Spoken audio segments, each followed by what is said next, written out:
Oi, segundo ano, bom dia, tudo bem com vocês? Olha só, gente, muito legal esse encontro aqui nosso, porque hoje a nossa aula de redação está sensacional, né? Eu trouxe aí de novo o texto dissertativo argumentativo para a gente tentar fazer a união de todos os nossos conhecimentos, tá bom? Então acompanha aí, daqui a pouco eu vou fazer uma outra entrada com vocês, daqui a pouquinho, e a gente já vai entrar nessa primeira parte apresentando e depois já falando sobre a redação, tá bom? Então acompanha comigo, segundo ano. Vamos lá, bom dia!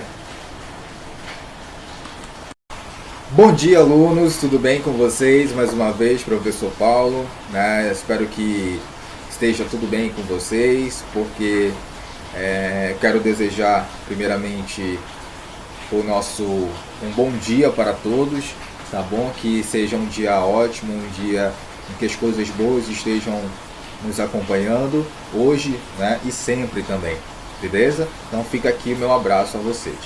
Bom, gente, eu vou continuar com a estrutura do texto dissertativo do Enem, porque muita gente entrou em contato e eu percebi que algumas pessoas não tinham noção, outras tinham e outras não estavam praticando, ou já estavam praticando, mas deram uma certa paradinha agora no final do ano, né? E estão retomando agora. Então esse momento é muito importante, a gente não pode perder esse momento, tá bom? Então por isso que hoje eu vou continuar com essa aula, beleza? Claro, abordando outra temática, mas dando ênfase na estrutura, porque é muito importante. Já recebi algumas redações que seguiam a estrutura, estão seguindo a estrutura, só falta a questão de organizar as ideias, mas isso a gente consegue com o tempo. Mas é um trabalho duro, é um trabalho que exige, né, dedicação, e espero que vocês tenham essa dedicação, né? Eu vou esperar realmente que vocês entreguem as atividades, né? Quem entregou está de parabéns, tá ok, eu já consegui avaliar, né? Mas quem não entregou, entregue, porque vai ser de grande importância essa avaliação, tá bom?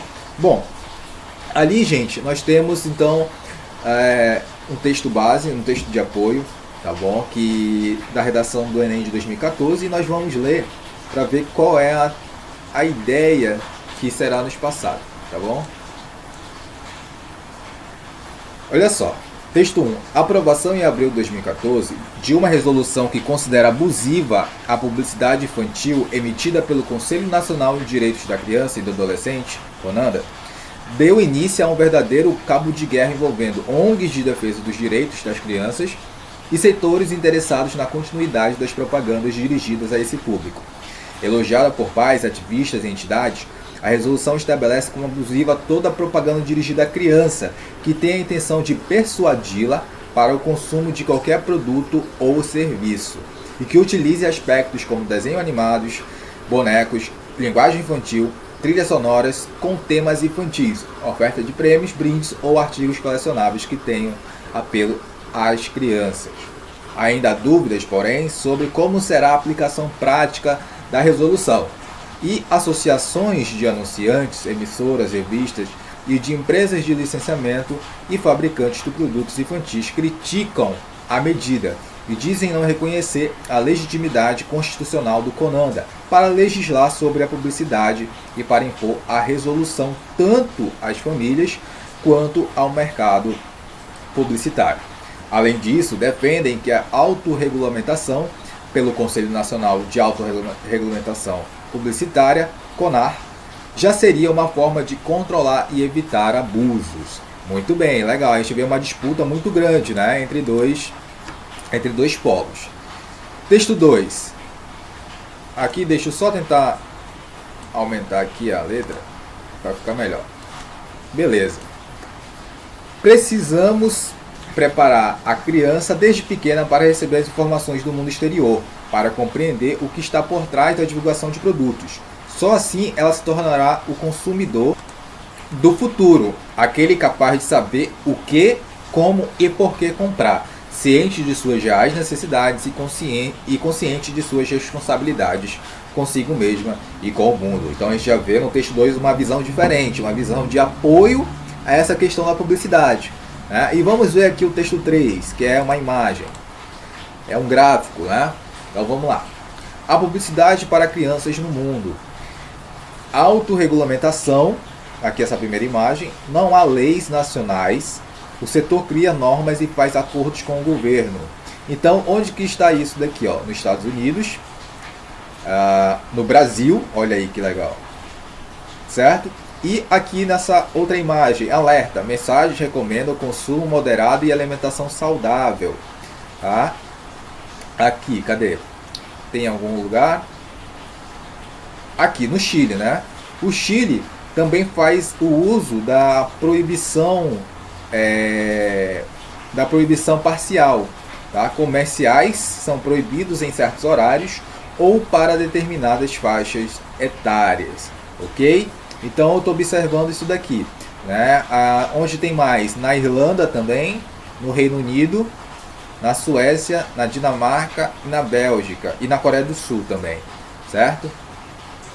Aqui, essa outra imagem, personagens famosos e personagens de desenho não podem aparecer em anúncios de alimentos infantis.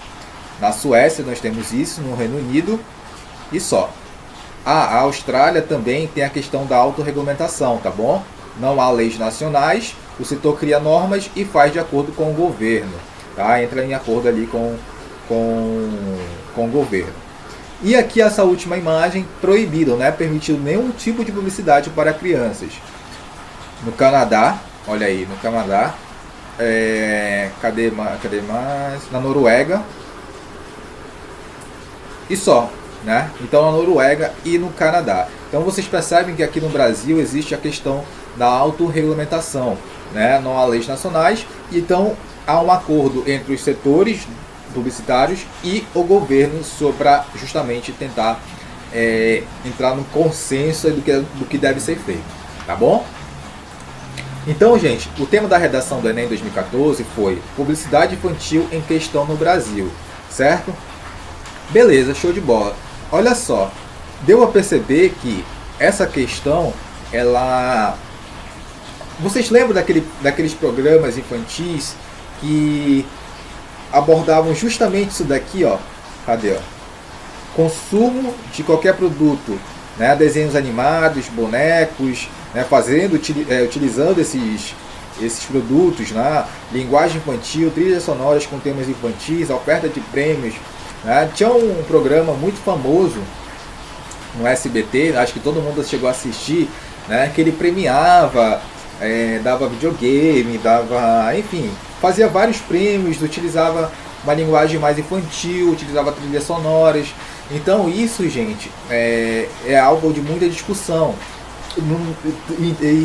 e até por essa briga acaba saindo do ar. Essa regulamentação ela acaba mudando, modificando ao longo dos anos. Então você observa que existe uma modificação também na linguagem publicitária para as crianças.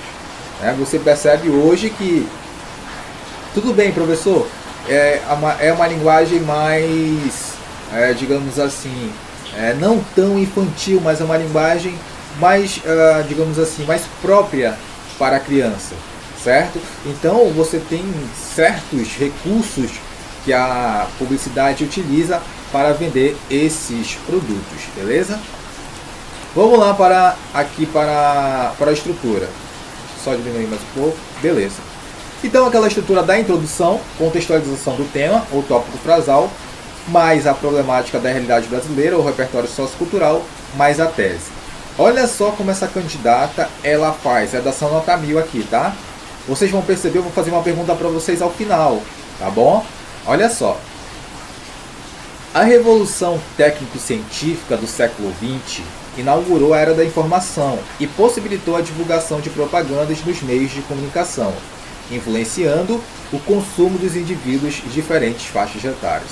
Cara, olha só que legal, ela trouxe aqui uma referência histórica, né? A revolução técnico-científica do século XX, né? Inaugurou a era da informação, e é verdade, isso não tem como bater, é história, então não tem como bater, vocês estão me entendendo? Aquilo que eu falo para vocês procurando a referência sociocultural, vocês procurando filmes, séries, fatos históricos, projetos sociais, sociólogos, filósofos, psicólogos, todas as áreas do conhecimento, vai dar certo, vai por mim, vai dar certo, né? Por quê? Porque é algo que está no mundo, gente. É algo que é aceitável, que está na prática do mundo. Então, não tem como bater a sua contextualização ou o seu tópico frasal. Não tem como, tá bom? Porque ela fala o seguinte, que tudo isso possibilitou a divulgação de propagandas nos meios de comunicação e realmente influenciando o consumo dos indivíduos diferentes faces de detalhes. Correto, perfeito. Então já dá para ter uma ideia mais ou menos do que ela vai abordar. Para isso que serve a contextualização do tema e o tópico frasal. Beleza? Muito bem. Aí ela vai para a problemática da realidade brasileira ou repertório sociocultural. Nesse contexto, a publicidade destinada ao público infantil é motivo de debates entre educadores e psicólogos no território nacional. Olha só que legal. Olha só, presta atenção. Vocês lembram naquela redação da semana passada? Vocês lembram que a candidata, da primeira semana, que a candidata ela inverteu essa ordem, ela jogou a contextualização do tema para trás e jogou o repertório sociocultural para frente. Agora nós temos a sequência que eu estou colocando aqui, ó. Contextualização do tema, o tópico frasal, mais a questão da problemática da realidade brasileira. Professor, tem problema eu trocar? Não tem problema nenhum. Não tem problema nenhum, como eu falei lá no primeiro vídeo. O importante é ter esses elementos, entendeu? É como eu falei, a redação não tem algo fechado. O importante é ter esses elementos. Por isso que eu falei com você, quando eu falei com você no WhatsApp, sobre, tá faltando o elemento X, tá faltando aprofundar o elemento X. É porque justamente necessita disso, beleza? Tá ok? Beleza, aí agora ela vai para a tese. A tese são aquelas duas ideias principais, beleza? Que você vai apresentar para quem está lendo, para quem está corrigindo a sua redação. E, obviamente, são ideias que você vai defender nos argumentos. Assim, a proibição parcial da divulgação de produtos para as crianças é essencial para o maior controle dos pais e para o menor abuso de grandes empresas sobre os infantes. Então, qual é a primeira ideia dela aí, gente? A proibição parcial da divulgação de produtos, né, para as crianças, para se ter um maior controle dos pais. E a segunda ideia é o menor abuso de grandes empresas sobre as crianças. Então, ela tem duas ideias aí bem definidas. O que eu percebi? Que muita gente não colocou a tese. Ok, tudo bem. Agora, a partir de agora, você já vai colocar a tese. Você já precisa pensar na tese. Beleza? A tese sempre vem aqui, no finalzinho da introdução. Beleza? E sempre são duas ideias. Né? Na maioria das vezes são duas ideias. No caso aqui, é a proibição parcial da divulgação de produtos para as crianças e o menor abuso de grandes empresas sobre as crianças. Beleza? Vamos para o argumento 1. Olha só, gente, qual é a estrutura do argumento 1 mesmo? Argumento 1, né, o tópico frasal do argumento 1, que é a ideia principal. A estratégia argumentativa, mais a prática, mais o fechamento. Então é o seguinte, vamos ver se nessa parte que está em verde, ela fala daquela ideia 1, que ela apresentou aqui. Se ela fala sobre isso daqui. Proibição parcial da divulgação de produtos para as crianças. Tá bom? Vamos ver se ela fala isso? Vamos lá? Olha só. Os indivíduos com idade pouco avançada, em sua maioria, ainda não possuem condições emocionais para avaliar a necessidade de compra ou não de determinado brinquedo ou jogo. Certo? Então vamos lá. Olha só, gente. Ela deixou aqui que as crianças não têm ainda condições emocionais para decidir o que quer. Que vai justamente de encontro a isso que ela fala. Proibição parcial da divulgação de produtos para as crianças, né? Que é essencial para o maior controle dos pais. Ou seja, vocês perceberam que ela não colocou com as mesmas palavras, mas ela citou a ideia. Então, isso, professor, posso fazer isso? Pode. Você precisa relacionar sempre a ideia 1 com o tópico frasal, tá, do argumento 1. Beleza. Agora ela vai para estratégia argumentativa. Isso porque eles não desenvolveram o senso crítico que possibilita uma escolha consciente e não impossível por um produto. como já observou Freud em seus estudos sobre os desejos e impulso do homem. Olha só que legal como ela vai construindo aí esse pensamento, essa ideia. Agora ela vai para a prática. Consequentemente, os pais, olha só, ela não falou dos pais aqui, ó, lá o controle dos pais, ela não falou na tese, na primeira ideia da tese, olha só o que ela vai falar. Consequentemente, os pais, principais responsáveis pela educação dos filhos, devem ter controle sobre o que é divulgado para eles. Olha que legal, né? Ela vem construindo, olha só como ela fez, né, cara? Ela vem construindo toda uma ideia, ela vai passando por todas as fases do argumento e ela vai constituindo, fazendo uma linha de um pensamento sequenciado. Percebeu? Que legal, né? E ela fecha aqui a ideia. Pois possuem maior capacidade para enxergar vantagens e desvantagens do que é anunciado. Gente, aí você vai falar, professor, é possível fazer isso? É possível, só que precisa de muito trabalho, é preciso muito treino, tá bom? É preciso dedicação para você ter essa habilidade de citar a ideia todinha, né, seguindo as etapas dos argumentos. Que legal, né? Muito bem, olha só. O argumento 2, né, tem a mesma estrutura do argumento 1. Né? Então a gente começa pelo tópico frasal do argumento 2, depois tem a estratégia argumentativa, a prática e o fechamento da ideia. Então vamos ver o que ela falou aqui. Além disso, pela pouca maturidade, as crianças são facilmente manipuláveis pela mídia. Vamos ver se essa ideia que ela colocou aqui, gente, no tópico frasal do argumento 2, essa ideia aqui, ó. Vamos ver se essa ideia está lá na tese, se ela está lá na tese como ideia 2 também. Vamos lá. Qual é a ideia 2 dela? Para o menor abuso de grandes empresas sobre as crianças. Opa, o menor abuso das grandes empresas. Então percebam que aqui essa é a ideia 2 dela. E está na tese. Vocês perceberam que ela não fez nada por acaso? Ela fez tudo bem pensado. É assim que a gente deve seguir. Tá bom? Então tá batendo a ideia 2 com o tópico frasal do argumento 2. Aqui, ó. Além disso, pela pouca maturidade, as crianças são facilmente manipuláveis pela mídia. Muito legal. Ela vai trazer estratégia agora. O conceito de fetiche da mercadoria, evidenciado por Marx, expõe uma questão recorrente ainda hoje. Gente, o que é o conceito de fetiche da mercadoria? Ela vai explicar daqui a pouco, já trazendo para a prática na realidade. Olha só como essa menina fez esse pensamento, essa sequência. Mas eu vou explicar o que é fetiche da mercadoria. É quando você é seduzido para comprar algo. Você não nem está afim de comprar, você nem precisa daquilo. Mas você é tão envolvido pela propaganda, é tão envolvido pela fala ali do vendedor, ou por outras questões, né, pelo status, que você precisa ter por causa do status, né? Então você acaba comprando, mas sem necessidade. Isso é chamado fetiche da mercadoria, beleza? Então olha só, ela vai trazer agora a prática. Isso ocorre por uma crença inocente em imagens meramente ilustrativas, que despertam a imaginação e promovem o deslocamento da realidade, deixando a sensação de admiração pelo produto. Olha só, e aí a criança vai e pede do pai, porque ela está admirada por aquele produto, então ela vai querer aquele produto. E o fechamento da ideia. Como consequência, empresas interessadas na venda em larga escala e no lucro aproveitam esse quadro para divulgar propagandas enganosas em muitos casos.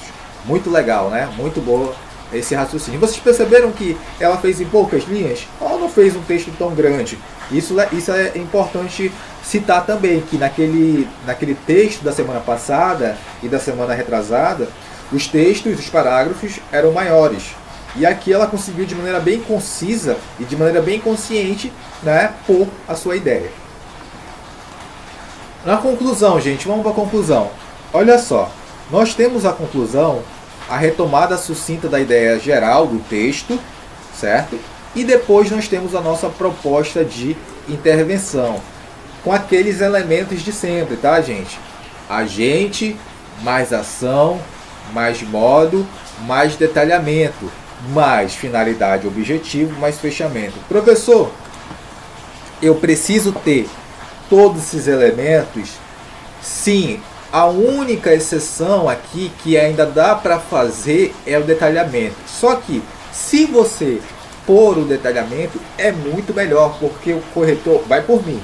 A pessoa que vai corrigir, o professor que vai corrigir, fala, poxa, essa pessoa realmente ela consegue ter uma visão ampla dessas soluções. Ela consegue desenvolver uma proposta muito ampla. Então o pensamento desse jovem, dessa aluna, desse aluno é realmente grande, é expansivo. E aí com certeza a sua nota vai aumentar. Não tenha dúvidas disso. Quanto mais você faz, maior a sua nota, beleza? Claro, desde que você faça de acordo com a estrutura, tá bom? Eu não estou falando que você deve encher linguiça.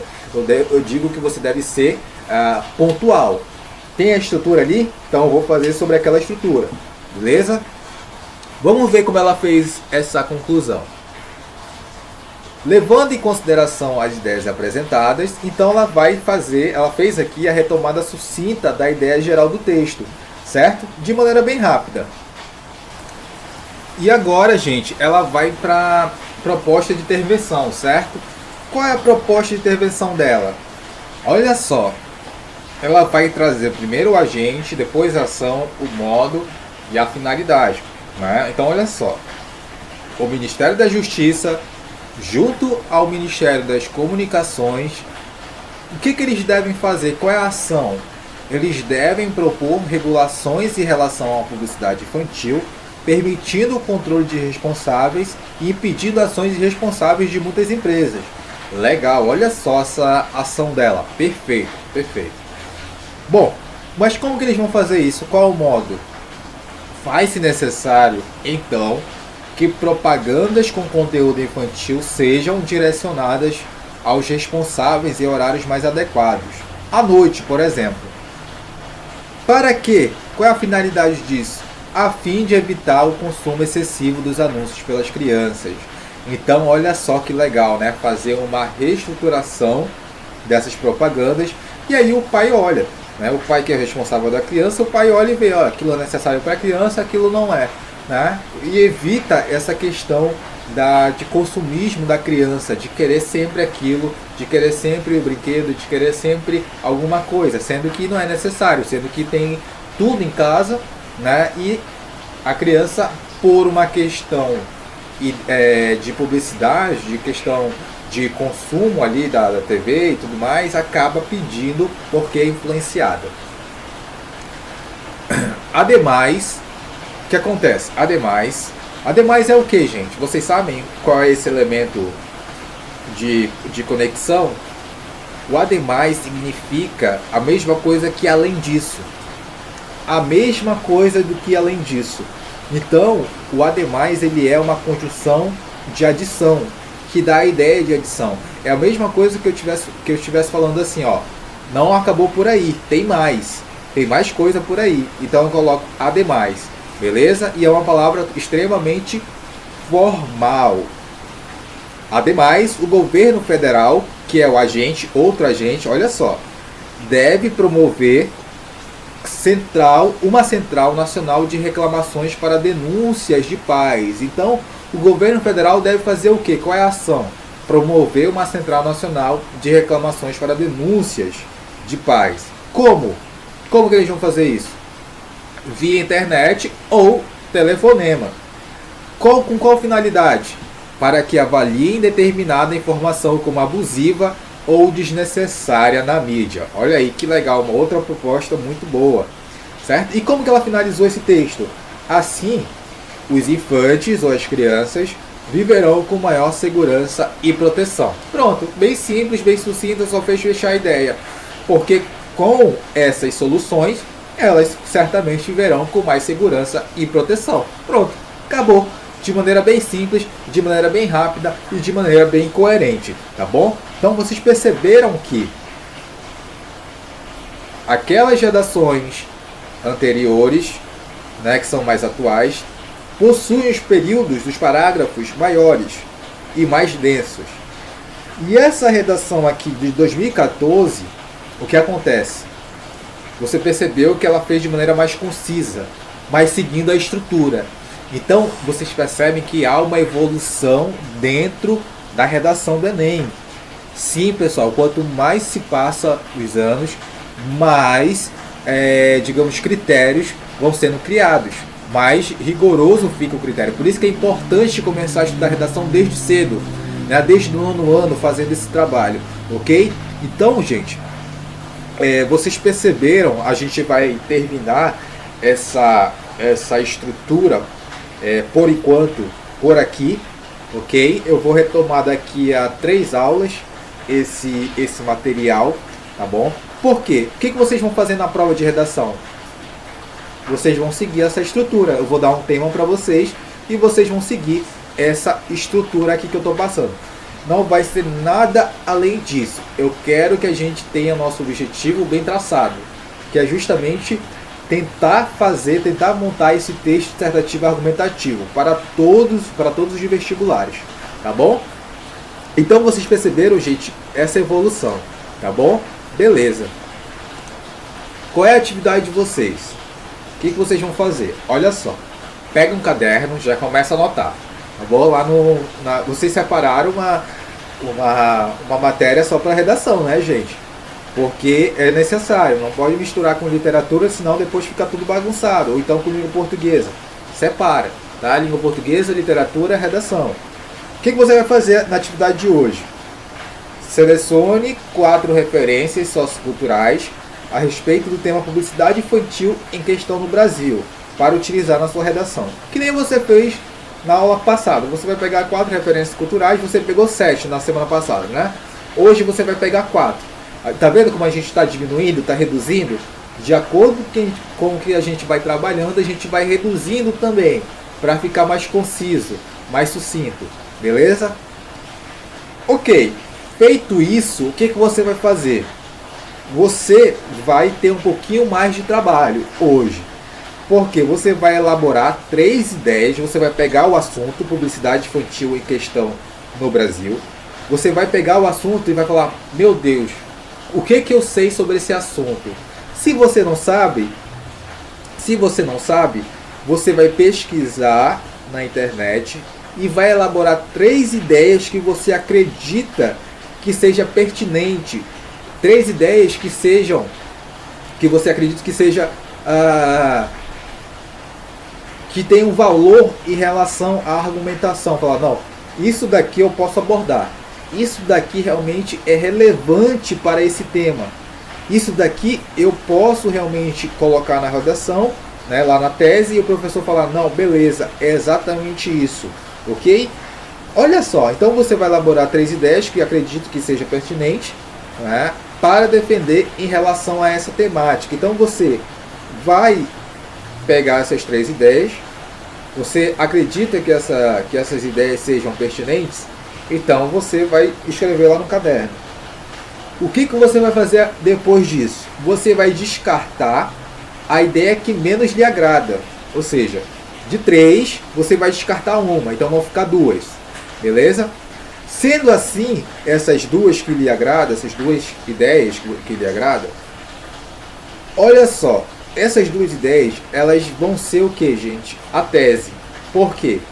Porque a tese, porque são aquelas 2 ideias principais. Aqui, ó, certo? Que nem a candidata montou aqui a tese dela. 2 ideias principais, ela conseguiu montar essas ideias relevantes e pôs aqui na tese de maneira bem coerente. Beleza? Deu para entender? Ok. Então, gente, esse é o trabalho de hoje. Claro que a gente vai ter atividade no caderno também daqui a pouco, mas vamos fazer primeiro essa atividade. Deu para entender? Qualquer dúvida você pode perguntar no WhatsApp, tá bom? Não tem problema, ok? Então é isso, gente. Acredito que a aula de hoje tenha sido bastante proveitosa, né? Vocês viram que, por mais que essa redação seja do ano de 2014, mas mesmo assim ela é exigente, a estrutura é exigente, né? A forma como se elabora os argumentos, como se elabora a introdução, como se elabora a conclusão, é exigente, né? Exige muito conhecimento da gente, então muita leitura, muito foco, muita concentração. Então eu espero que vocês tenham entendido, que a gente consiga montar essa primeira atividade para depois fazer a atividade no caderno, tá bom? Então é isso. Grande abraço e até a próxima aula.